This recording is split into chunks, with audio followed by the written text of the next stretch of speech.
Hello and welcome to Prepson. आज हमारी जो क्लास होगी उसमें हम लोग पढ़ने जा रहे हैं एनर्जी रिसोर्सेज, यानी कि वो सारे फैक्टर्स आज हम लोग इस क्लास में देखेंगे जिन जिनसे हमें एनर्जी प्राप्त होती है, चाहे वो कोयला हो, पेट्रोलियम हो, न्यूक्लियर एनर्जी हो, हाइड्रो पावर एनर्जी हो। जितने भी फैक्टर्स हमारे एनर्जी के लिए ज़रूरी होते हैं, जितने भी जगह से हमें एनर्जी मिलती है, उन सभी को आज हम लोग देखने जा रहे हैं।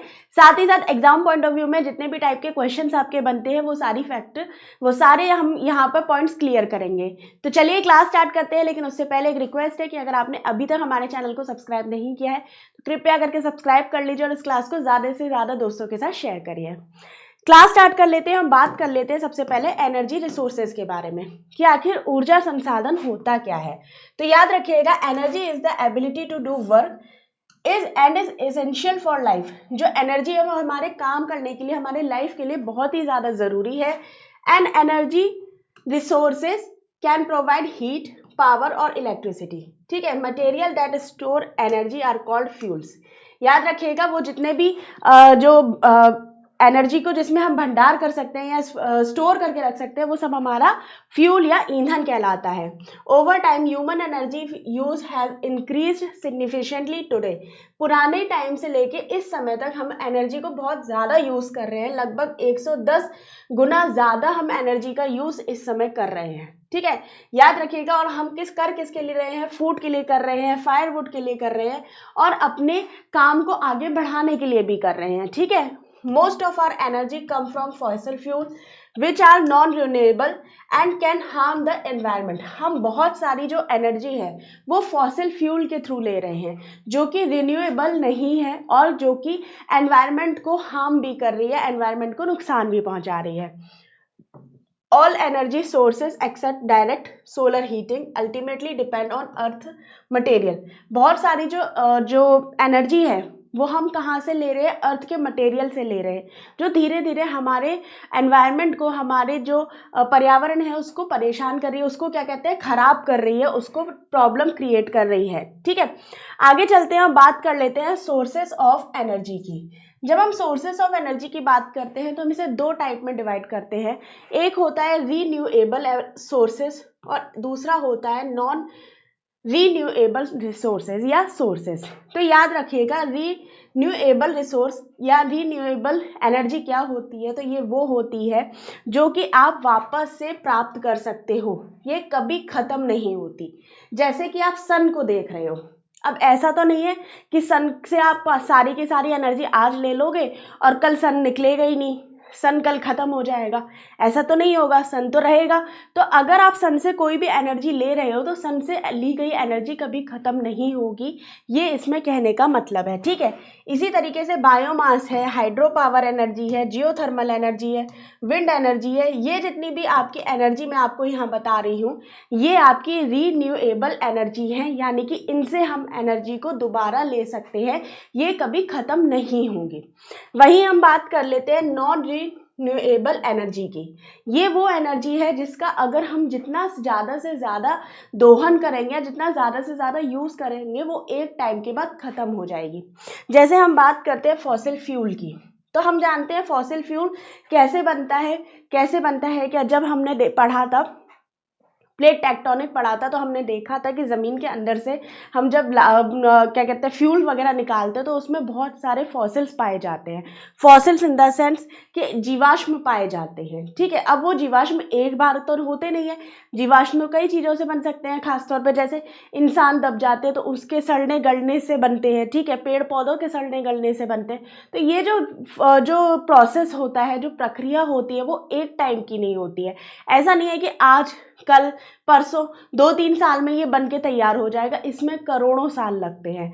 जिस तरीके से हम इन एनर्जी को यूज़ कर रहे हैं, ख़ासतौर पे हम फॉसिल फ्यूल का, कोल का, नेचुरल गैसेस का, न्यूक्लियर का, जिस तरीके से हम यूज़ कर रहे हैं, ये एक टाइम के बाद ख़त्म हो जाएंगी और उसके बाद हमारे पास कोई और ऑप्शन नहीं बचेगा।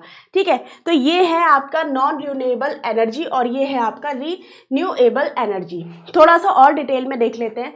रीन्यूएबल एनर्जी की बात करते हैं तो the resources that can be renewed once they consumed and call renewable sources of energy, ठीक है। तो वही चीज़ है, अगर हम उसको एक बार यूज़ करते हैं तो दोबारा उससे काम कर सकते हैं, यही होता है रीन्यूएबल। और नॉन रीन्यूएबल सीधी सी बात है, अगर हम इसको यूज़ करते हैं तो हम इसे कंज्यूम करने के बाद दोबारा इसे प्राप्त नहीं कर सकते, और करते भी हैं तो इसमें बहुत ज़्यादा समय लगता है, ठीक है। पूरी दुनिया ख़त्म हो जाएगी उसके बाद ये यूज़ होगा। These resources do not cause a environmental pollution। जो रिन्यूएबल एनर्जी होती है, रिन्यूएबल सोर्सेज होते हैं, उससे एनवायरनमेंट को कोई भी खतरा नहीं होता, एनवायरमेंटल पॉल्यूशन नहीं होता। लेकिन अगर हम नॉन रिन्यूएबल एनर्जी की बात करते हैं तो वो पर्यावरण प्रदूषण के लिए बहुत ज़्यादा क्या कहते हैं, खतरनाक हो जाती है, पर्यावरण प्रदूषण बहुत ज़्यादा करती है।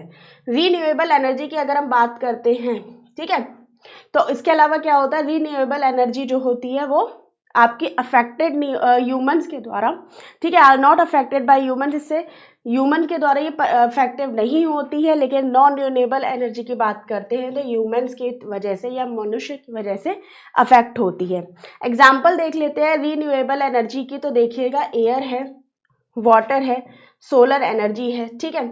इधर हम देखते हैं तो नेचुरल गैसेस है, कोल है, नेचुरल न्यूक्लियर एनर्जी है, ठीक है। इसके बाद हम थोड़ा सा और देख लेते हैं डिफरेंस बिटवीन कन्वेक्शनल और नॉन कन्वेक्शनल रिसोर्सेज या सोर्सेज पे ऑफ एनर्जी। तो याद रखिएगा कन्वेक्शनल या परंपरागत और गैर परंपरागत जो रिसोर्सेज होते हैं उनको भी देख लेते हैं। अभी तक हमने किस में देखा था, अभी तक हमने देखा था रिन्यूएबल और नॉन रिन्यूएबल में, ठीक है, यानी कि जो हमको वापस मिल सकते हैं। अब हम परंपरागत या कन्वेक्शनल और नॉन कन्वेक्शनल देख रहे हैं। परंपरागत जो कि हम पहले से यूज करते हुए आ रहे हैं, और गैर परंपरागत जो हमने अब नया नया यूज करना शुरू किया है। तो याद रखिएगा जब हम कन्वेक्शनल रिसोर्सेज या कन्वेक्शनल सोर्सेज ऑफ एनर्जी की बात करते हैं तो these resources are exhaustible run out eventually, ठीक है, इन्हें हम ऑलरेडी रन आउट जो है वो करते आ रहे हैं। और these resources in acceptable and never run out, इनको अभी तक हमने जो यूज़ करना है वो अभी हम धीरे धीरे इसको यूज़ करना शुरू कर रहे हैं, ठीक है। चीज़ याद रखिएगा ये कंट्रीब्यूट करते हैं आपके पोल्यूशन के लिए, और ये कंट्रीब्यूट नहीं करेंगे आपके एनवायरमेंटल पोल्यूशन के लिए, ठीक है। इसके एग्जाम्पल देख लीजिए तो कोल है, नेचुरल गैसेस है, पेट्रोलियम है, वाटर पावर है, ये सारे किसके एग्जाम्पल हैं, कन्वेक्शनल सोर्स ऑफ एनर्जी की हैं। सोलर है, biomass, wind, biogas, tidal, geothermal, ये सब किसके एग्जाम्पल हैं, ये आपके हैं नॉन कन्वेक्शनल रिसोर्सेज के या सोर्सेज ऑफ एनर्जी के। तो आप एक तरीके से ये कह सकते हैं कि गैर परंपरागत या नॉन कन्वेक्शनल जो रिसोर्सेज हैं वो आपके रिन्यूएबल रिसोर्सेज हैं, और कन्वेक्शनल जो रिसोर्सेज हैं वो आपके नॉन रिन्यूएबल रिसोर्सेज हैं, ठीक है। तो अगर कभी भी आप भूल जाते हो या कभी भी आपके दिमाग से ये चीज़ निकल जाती है तो याद रखिएगा जो नॉन कन्वेक्शनल है या गैर परंपरागत है जिसको हमने नया नया यूज़ करना शुरू किया है वो है आपका रिन्यूएबल एनर्जी, और जो कन्वेक्शनल है, परंपरागत है, जिसे हम पहले से यूज़ करते हुए आ रहे हैं वो है आपका नॉन रिन्यूएबल एनर्जी, ठीक है। आगे चलते हैं और बात कर लेते हैं अब थोड़ा सा कन्वेक्शनल सोर्स ऑफ एनर्जी की। तो सबसे पहले हम बात करते हैं कोल या कोयले की। तो कोयला और कोल के बारे में हम जानते हैं, बहुत पुराने टाइम से पढ़ते हुए आ रहे हैं कि हमारी एनर्जी का मेन सोर्स है। तो याद रखिएगा coal is mainly found in 2 geological era. इसे हम 2 जियोलॉजिकल इरा में देखते हैं, एक होता है गोंडवाना और एक होता है tertiary. In India over 80% non cooking coal reserve are bio bituminous coal, ठीक है। हमारे भारत में 80% जो नॉन कुकिंग कोल है वो कौन सा है कोयला, बिटुमिनस कोयला है, याद रखना। The Damodar valley has the largest Gondwana coal deposit in India located in the Jharkhand Bengal coast belt, ठीक है। जो दामोदर वैली है वो भारत का सबसे लंबा गोंडवाना कोल डिपॉजिट एरिया है जो कि कहाँ पर है, आपके झारखंड बंगाल कोल बेल्ट पर है। Major coal field in this area include Jharia, the largest, Raniganj, Bokaro, Giridih and Karanpura, ठीक है। Other significant coal region are the river valley of Godavari, Mahanadi and Son. तो ये गोदावरी, महानदी और सोन के पास पाया जाता है। Key coal mining area include Singrauli Madhya Pradesh, Singareni Telangana, Pendur Andhra Pradesh, Talcher and Rampur Orissa, Korba Chhattisgarh, ठीक है। टर्शरी अगर कोयला की बात करते हैं तो ये कहाँ पर मिलेगा आपको, असम में मिलेगा, अरुणाचल प्रदेश में मिलेगा, मेघालय में मिलेगा और नागालैंड में मिलेगा। ब्राउन कोल और lignite is present in the coastal region of Gujarat, Jammu Kashmir and Tamil Nadu and Puducherry. तो ये कुछ इंपॉर्टेंट फैक्ट्स हैं जो आपके एग्जाम में कभी कभी पूछ लिए जाते हैं। मेनली जो आपके एग्जाम में पूछा जाता है वो यहाँ से क्वेश्चन आएगा कि कौन सी कोयला खदानें कहाँ पर पाई जाती हैं, ठीक है। तो याद रखिएगा, ये जो कोयला क्षेत्र की हम बात कर रहे हैं तो सिंगरौली आपके एग्जाम में बहुत बार पूछा गया है, तो याद रखिएगा इसे। ये कहाँ पर है आपका, ये मध्य प्रदेश में है। सिंगरेनी की अगर आप बात करते हैं तो ये आंध्र प्रदेश में है। तलचर आप भी याद रखिएगा, बोकारो है, झरिया है, रानीगंज पश्चिम बंगाल में है। रानीगंज से एक मूवी भी आई थी जॉन अब्राहम की, याद रखना, ठीक है, तो उससे भी याद कर सकते हो आप। इसके बाद आगे चलते हैं तो ये जो पूरा एरिया ये आपका कैसा है, कोल एरिया है, ठीक है। इधर आप नेवेली को पढ़ सकते हो। तो ये आपके जितने भी पॉइंट्स यहाँ पर दे रखे हैं इसे आप अच्छे से देख सकते हैं। आगे चलते हैं, थोड़ा सा वर्ल्ड के जो फेमस कोयला खाने हैं उनको देख लेते हैं। तो याद रखना, देखो डोनबास बहुत बार पेपर में पूछा गया है, इंपॉर्टेंट है, इसको अच्छे से याद करना। फिर उसके बाद कुजुबास है, ठीक है, कारागांडा है, फिर पिछौरा बेसिन है, ये भी इंपॉर्टेंट है। उसके बाद सिलेसिया है, रूर बेसिन है, पेनियन रेंज है, कैंपेन है, ठीक है, अपलेशन कोल फील्ड है, ये भी आपके एग्जाम में पूछा गया है, तो इसको आप अच्छे से याद करिएगा। आगे चलते हैं और बात कर लेते हैं हाइडल पावर या हाइड्रो पावर की। तो हाइड्रो इलेक्ट्रिक जो डैम होते हैं उसी से आपकी हाइड्रो पावर बनती है या जल विद्युत ऊर्जा बनती है। तो यहाँ पर आप देख रहे हैं एक डैम का यहाँ पे एक फिगर है जिसमें क्या हो रखा है, ये डैम बना रखा है, यहाँ पर जो पानी है उसको रोक रखा है, यहाँ पर कुछ इस तरीके के जालीदार गेट सा बना दिया जाता है जिससे धीरे धीरे जो पानी है वो एक पाइप के थ्रू यहाँ पर जाता रहता है, जिसे हम क्या कहते हैं, पेनस्टॉक कहते हैं। और यहाँ पर क्या होता है, एक टरबाइन लगा होता है, ठीक है, क्या होता है, टरबाइन लगा होता है जो इतनी तेज स्पीड से घूम रहा होता है, क्योंकि यहाँ पर जनरेटर है, टरबाइन बहुत तेज स्पीड से घूम रहा होता है और ये क्या करता है, आपकी इलेक्ट्रिसिटी जनरेट करता है। और इलेक्ट्रिसिटी जनरेट होने के बाद जो ये लॉन्ग डिस्टेंस पावर लाइन है वो इसे दूर दराज तक उन क्षेत्रों में पहुंचा देती है जहां पर बिजली की ज़रूरत होती है। तो इसी को कहते हैं जल विद्युत ऊर्जा या हाइड्रो इलेक्ट्रिक डैम, ठीक है। तो पानी से बनने वाली बिजली या पानी से बनने वाली ऊर्जा जो होती है वो इसी तरीके से काम करती है। क्योंकि ये पहले क्या होता था ना, केवल डैम का यूज बिजली बनाने के लिए किया जाता था, लेकिन अब डैम का यूज बहुत सारे और भी यूजेस के लिए कर दिया जाता है। क्या क्या होता है, अगर आप यहाँ पे देख रहे हैं तो यहाँ पानी जो है वो दो तरफ से रोक के रखा हुआ है, ठीक है। एक का जो पानी है वो रिजर्वियर के रूप में है जो कि इनटेक हो रहा है आपके इस पाइप के द्वारा, और एक जो पानी है वो यहाँ पर रिवर के तौर पे यहाँ पे जो पानी है वो धीरे धीरे इकट्ठा होने लगता है, ठीक है। तो इससे क्या होता है कि धीरे धीरे हम यहाँ से सिंचाई जो होती है, ठीक है, इरिगेशन की जो प्रॉब्लम होती है उसे सॉल्व कर सकते हैं। पानी जिन एरिया में नहीं पहुंचता है वहां सॉल्व कर सकते हैं। इसके अलावा जिन एरिया में, ठीक है, याद रखिएगा, जिस भी एरिया में डैम बना होता है वहाँ छोटे छोटे हम जो टूरिज्म एरिया हैं उनको भी बना सकते हैं। वहाँ पे होटल आप डेवलप कर सकते हैं, खाने पीने के रेस्टोरेंट डेवलप कर सकते हैं, और छोटा मोटा कोई बिजनेस भी जो होता है उसे भी आप क्या कर सकते हैं, डेवलप कर सकते हैं। तो पहले हाइड्रो इलेक्ट्रिक डैम को केवल जल विद्युत ऊर्जा के लिए यूज किया जाता था लेकिन अब इसे बहुउद्देशीय ऊर्जा भी कहा जाता है, याद रखिएगा।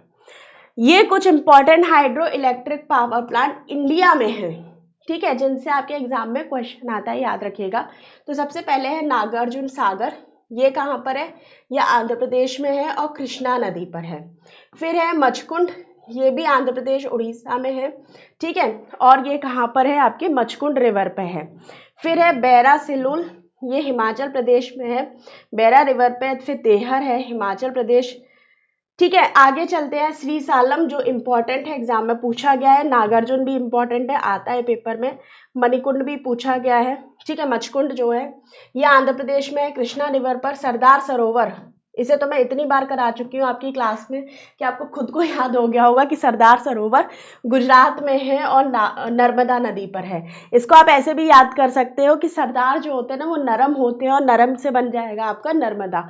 अगर आप इसकी बात आगे बात करते हैं, नागार्जुन की बात करते हैं, तो याद रखना अर्जुन और नाग, इन दोनों का ही संबंध कृष्ण जी से या कृष्ण भगवान से है। और ये कहाँ पर बनता है? ये बनता है कृष्णा नदी पर। ठीक है, तो थोड़ा सा इस तरीके से आप याद करोगे ना, जोड़ जोड़ के याद करोगे तो आसानी से आपको याद भी रहता है, और जब पेपर में आता है ना तो एकदम से आप उस पर टिक लगा सकते हो। ठीक है, भाखड़ा नागला प्लांट की बात करते हैं तो ये हिमाचल प्रदेश में है और सतलज नदी पर है, याद रखना।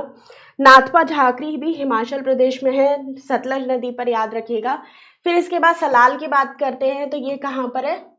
ये है आपका जम्मू कश्मीर में, चेनाब नदी पर है। फिर उसके बाद स्वर्ण रेखा की बात करते हैं, झारखंड में है।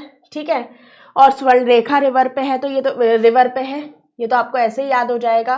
फिर शरावती इंपॉर्टेंट है, यहाँ पे जितने भी आपको इलेक्ट्रिक प्लांट दिखाई दे रहे हैं ना वो सारे एग्जाम में पूछे गए हैं, तो ये मत सोचिएगा कि हम ये याद कर ले, ये याद कर ले, ये याद कर ले, सारे ही याद करने हैं। ठीक है, तो जो स्वर्ण रेखा है वो स्वर्ण रेखा रिवर पर, या शरावती जो है वो कर्नाटक में है और शरावती रिवर पे है। इडुक्की केरल में है, पेरियार रिवर पर है, याद रखना।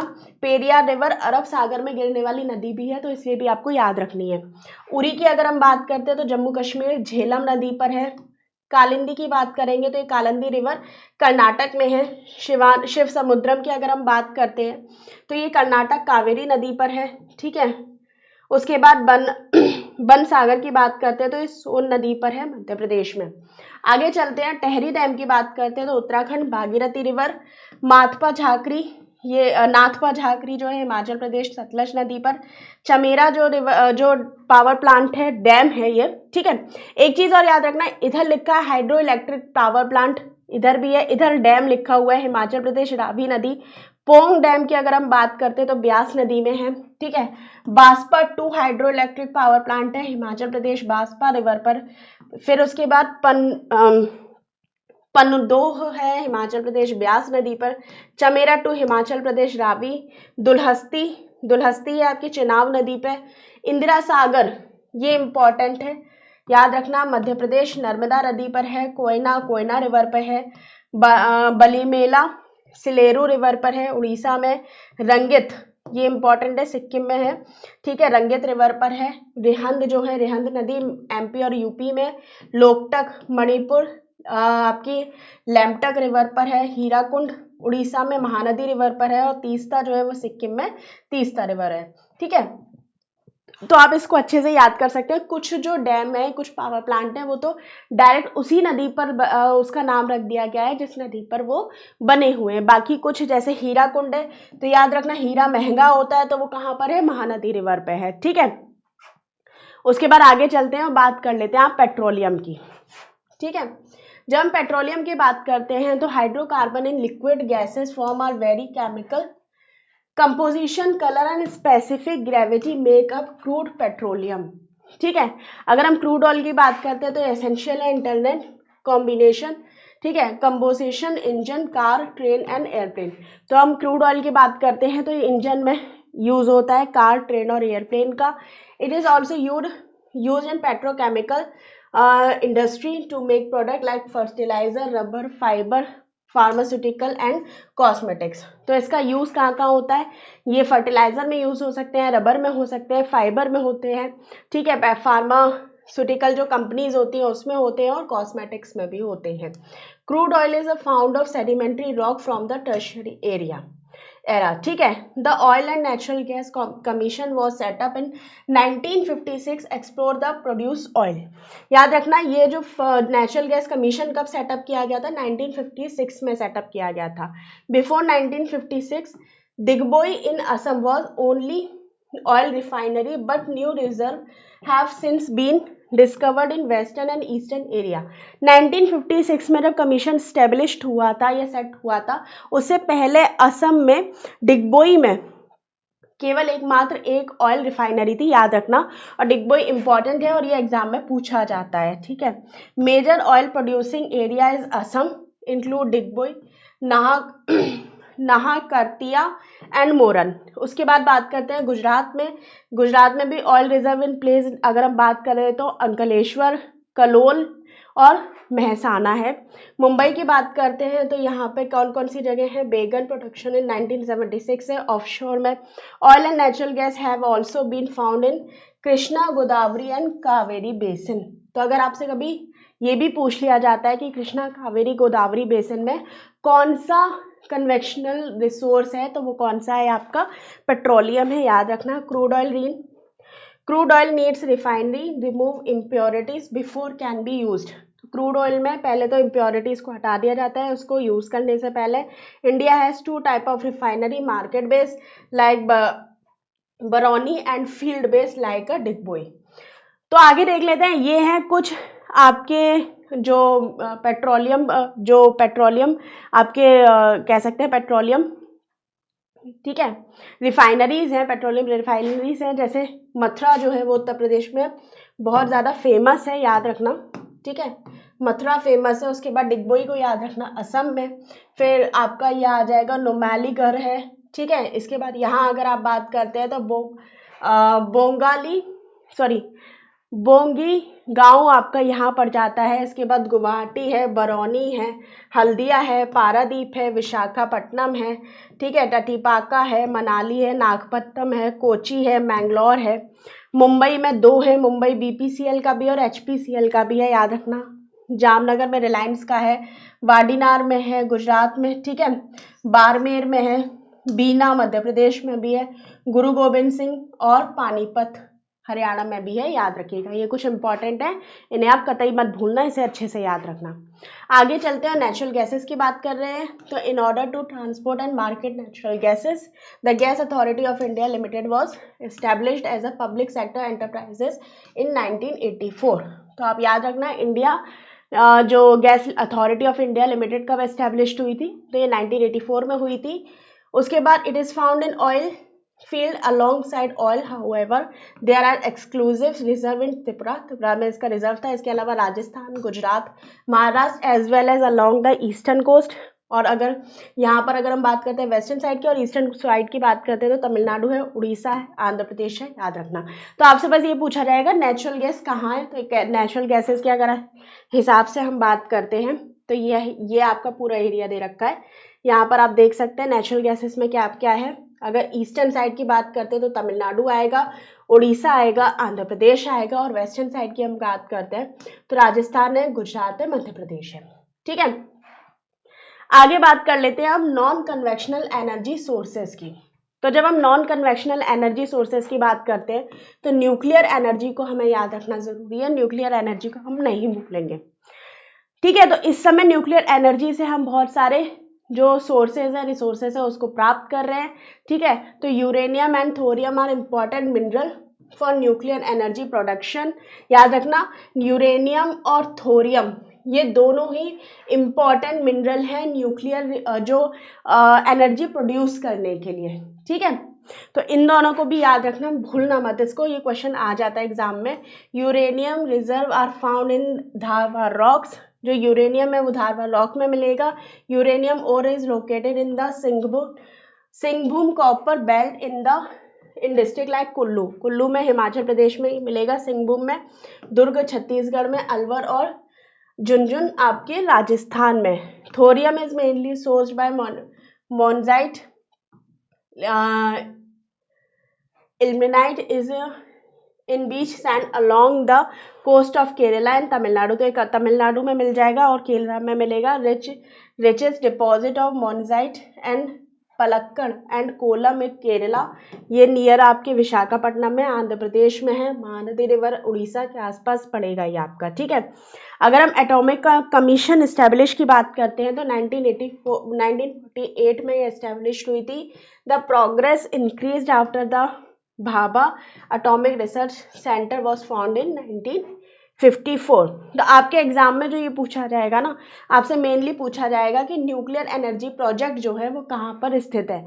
तो याद रखना, तारापुर आपके महाराष्ट्र में है, ठीक है। उसके बाद हम बात करते हैं राहत बाटा की, तो ये राजस्थान में है। कलपक्कम तमिलनाडु में, नरोरा उत्तर प्रदेश, कैगा कर्नाटक और काकापारा आपके गुजरात में। तो यहाँ आप देख लीजिए, ये आपका क्वेश्चन बनता है, यूरेनियम डिपॉजिट इन इंडिया।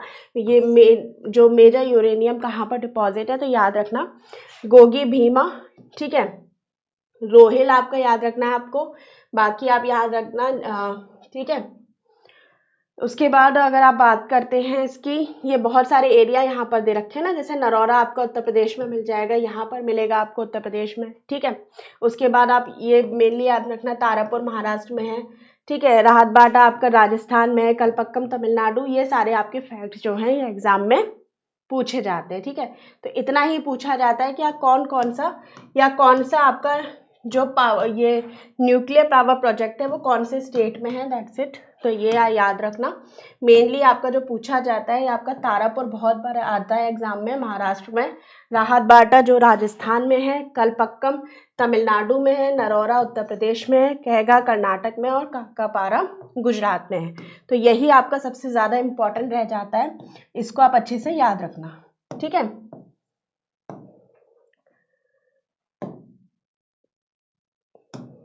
चलिए आगे बात कर लेते हैं सोलर एनर्जी की। तो याद रखिएगा, सन से जो भी एनर्जी हमको मिलती है, ठीक है, उसी को हम सोलर एनर्जी कहते हैं, बस इतना याद रखना। और कॉमनली कहाँ पर यूज होती है, अप्लाइड लाइक हीटर, इसे एज अ हीटर ये देख सकते हैं, crop dryer, cookers. Gujarat and Rajasthan and western India have the highest potential for solar energy development. तो ये याद रखना कि राजस्थान और गुजरात में हाईएस्ट पोटेंशियल है आपके सोलर एनर्जी डेवलप करने में, ठीक है। याद रखना सोलर पावर जो है वो 10% मोर एफिशिएंट है आपके न्यूक्लियर पावर से, और 7% मोर एफिशिएंट है आपके कोल एंड ऑयल सिस्टम से। आगे बात करते हैं, तो सोलर एनर्जी की बात कर लेते हैं। ये भाडला पार्क यहाँ है, ये राजस्थान में है, रेवा मध्य प्रदेश में, ठीक है। इसके बाद कुरनूल आपका यहाँ पे पड़ेगा, शक्ति सेठला आपके एग्जाम में पूछा जाता है, पावागेज सोलर जो पार्क है वो भी आपके एग्जाम पूछा जाता है, तो इसको आप याद रखिएगा। उसके बाद विंड पावर या पवन ऊर्जा की हम बात करते हैं, ठीक है। तो wind power is a clean and ultimate source of electricity. Turbine convert wind kinetic energy into electric energy. तो टर्बाइंस जो है वो इसकी काइनेटिक एनर्जी को इलेक्ट्रिक एनर्जी में चेंज कर देते हैं। India is building 250 wind turbine with total capacity of 45 megawatt, 12 location mostly along the coast. तो कोस्ट के पास इसको लगभग 12 लोकेशन के हिसाब से लगभग 250 विंड टर्बाइन जो हैं वो 45 कैपेसिटी मेगावाट की कैपेसिटी के हिसाब से काम करते हैं। तो the government support wind energy reduced oil import. तो याद रखना, देखो जितने भी आपके नॉन कन्वेंशनल मिलेंगे ना, अब गवर्नमेंट जो है वो उसको धीरे धीरे सपोर्ट करना शुरू कर रही है, ताकि ये एज अ ऑप्शन यूज हो सके आपके कन्वेंशनल फोर्सेस के, ठीक है। India has the potential of generate over 50,000 megawatt of wind energy, but only 25% is currently usable. हमारी इंडिया की जो कैपेसिटी है वो 50,000 मेगावाट हम यूज करते या जो प्रोड्यूस कर सकते हैं, लेकिन अभी फिलहाल में हम 25% ही यूज कर रहे हैं। बाकी बेस्ट स्टेट जो विंड एनर्जी का है वो है आपका राजस्थान, गुजरात, महाराष्ट्र एंड कर्नाटक, ठीक है। तो यहाँ आप देख सकते हैं विंड एनर्जी जैसलमेर राजस्थान में, बारमेला आपके महाराष्ट्र में, ठीक है, ये महाराष्ट्र में आपको दिखाई दे रही है, महाराष्ट्र में, ठीक है। इसके बाद आप इधर बात करते हैं मूपांडल की बात करते हैं विंड फार्म, तो ये यहाँ पर है आपका, ठीक है। आगे चलते हैं और बात करते हैं थोड़ा सा टाइडल एंड वेव एनर्जी की। तो ocean current provide consist source of energy, effort the harness of energy date back 17th and 18th century, ठीक है। तो ओशन करंट जो है वो इस एनर्जी को प्रोड्यूस करने में हेल्प करती है, सीधी सी बात है। The west coast of India experience strong tide waves, west India में बहुत ज़्यादा टाइड आते हैं। India has a great potential of tidal energy production along the coast, however this potential has not yet been fully tapped. तो India के अंदर अच्छी खासी कैपेसिटी है अपने कोस्टल एरिया से आपके जो टाइडल एनर्जी है, वेव एनर्जी है, उसको प्रोड्यूस करने की, लेकिन अभी फिलहाल में बहुत ज़्यादा इस पर काम नहीं किया गया है। अब आ जाते हैं जियोथर्मल एनर्जी या भूतापीय ऊर्जा की। ये इंपॉर्टेंट है और एग्जाम में पूछा जाता है, ठीक है। ये आपके एग्जाम में पूछा जाएगा। तो extreme heat release when magma rise from the earth interior, जब जो पृथ्वी के अंदर से मैग्मा राइज होता है तो बहुत ज़्यादा जो एनर्जी है या बहुत ज़्यादा जो हीट है वो प्रोड्यूस होने लग जाती है, रिलीज होने लग जाती है। This thermal energy can be harmed and converted into electric energy, इसी को हम इलेक्ट्रिक एनर्जी में यूज़ कर सकते हैं। Hot water from geyser also produce thermal energy known as geothermal energy. तो जो गर्म पानी के जो गीजर्स होते हैं ना, उनमें भी हम थर्मल एनर्जी से उनसे भी हम थर्मल एनर्जी जो है वो प्रोड्यूस कर सकते हैं। ठीक है, आगे हम बात करते हैं people have use hot spring and geyser since middle age. ठीक है, हम मध्यकाल में हम ये सारी चीज़ें यूज़ करते थे। India has operationally geothermal energy plant such as the one in Manikaran and Himachal Pradesh. ठीक है, तो मणिकरण में हमने जियो थर्मल प्लांट जो है वो लगाया हुआ है। यहाँ पर आप देख सकते हैं, ये है आपका जियोथर्मल प्लांट। एक तो पूगा है आपका, इसे याद रखना, पेपर में पूछा जाता है। ठीक है, पूगा आपका बहुत बार एग्जाम में पूछा गया है यहाँ पर। और मणिकरण याद रखना, ये कहाँ पर है, हिमाचल प्रदेश में। आगे बात करते हैं बायो एनर्जी की। तो बायो एनर्जी किससे मिलती है? बायोलॉजिकल जो मटेरियल्स होते हैं, जैसे वेस्ट हो गया, जो घर से जो कूड़ा कचरा निकलता है उसको सड़ा गला के जो भी एनर्जी हमको मिलती है उसी को हम कहते हैं बायो एनर्जी। तो it can be converted to gas for cooking, heat energy and electricity. Using bioenergy help process waste and garbage while generating energy. This can improve the quality of life for rural residents and development countries. It is also help reduce environmental pollution and dependence of fuel wood. The Okhla project in Delhi turned city garbage into energy. तो ये important है, याद रखना। जो Okhla city है, Okhla project है दिल्ली में, वो सिटी गार्बेज को आपके एनर्जी में कन्वर्ट करने का काम कर, वहाँ पे ये काम होता है। ठीक है, आगे बात कर लेते तो कुछ इम्पॉर्टेंट कोयला से संबंधित फैक्ट है, कोल से संबंधित फैक्ट है, उनको देख लेते हैं।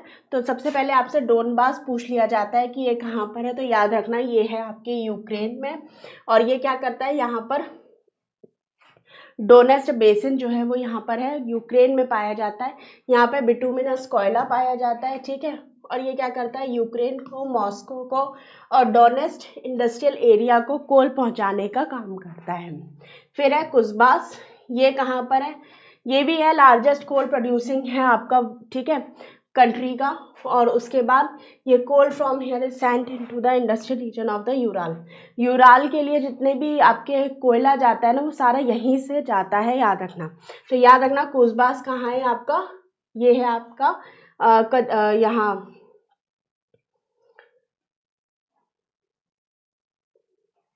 ये रशिया में है, याद रखना है। ठीक है, कारागांडा है आपका, कारगांडा आपका north of lake Balkhash in Kazakhstan. ठीक है, ये यूराल इंडस्ट्रियल रीजन पे यहाँ पर जाता है और ये बिटुमिनस टाइप का कोयला यहाँ पे पाया जाता है।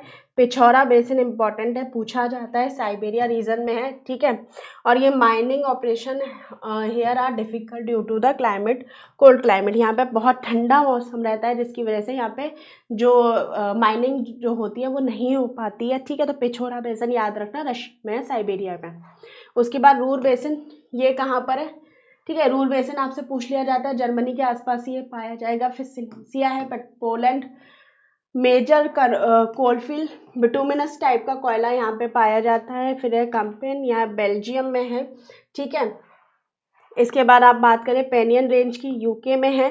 अपलेशियन मैंने आपको बताया था, ये कहाँ पर है, आपके यूएस में पाया जाता है। और यहाँ पर यूएस से आपका जो कोल है वो प्रोड्यूस होता है। ठीक है, सबसे ज़्यादा कोयला उत्पादन वाले देशों की अगर हम बात करते हैं तो चीन है, भारत है और संयुक्त राज्य अमेरिका है, ऑस्ट्रेलिया है, इंडोनेशिया है। तो टॉप 3 याद रखना, चीन, भारत और अमेरिका। आगे चलते हैं, थोड़े इंपॉर्टेंट फैक्ट देख लेते हैं। तो the world first country to generate hydro electricity was Norway. Norway पहले ही ऐसी कंट्री थी जिसने हाइड्रो इलेक्ट्रिसिटी प्रोड्यूस की है। उसके बाद leading producer of hydro power in the world is Paraguay, Norway, Brazil and China. 1/4 of the world energy generated from the hydroelectricity. ठीक है। तो 1/4 जो एनर्जी है वो हाइड्रो इलेक्ट्रिसिटी से जनरेट होती है। India has vast reservoir of water, in this sense India 5th in the world. India जो है वो, भारत जो है वो 5वां प्लेस रखता है आपका हाइड्रो इलेक्ट्रिक एनर्जी के लिए, ठीक है। The total capacity of hydro power plant install in India is only 20% of India's total consumption. Bharat के कंजम्पशन कितना है? केवल 23%। इतना याद रखना, बहुत ज़्यादा इससे क्वेश्चन नहीं पूछा जाएगा। Hydro power is also called white coal. तो ये पूछ लिया जाता है कि व्हाइट कोल क्या है, तो व्हाइट कोल है hydro power. Hydro power is a renewable sources of energy, ये मैं पहले बता चुकी हूँ। The first hydro electric project in India located at the Shivasamudram of Kaveri on the Kaveri river, Karnataka में आपका ये पहला बना था हाइड्रो इलेक्ट्रिक प्रोजेक्ट, ठीक है। तो एनर्जी से रिलेटेड जितने भी फैक्ट्स एग्जाम में पूछे जाते हैं वो आज हम लोग यहाँ पे कंप्लीट कर लिए। कोई भी डाउट हो तो आप मुझसे कमेंट में पूछ सकते हैं। बाकी इस क्लास को ज़्यादा से ज़्यादा लोगों के साथ शेयर करिएगा। धन्यवाद।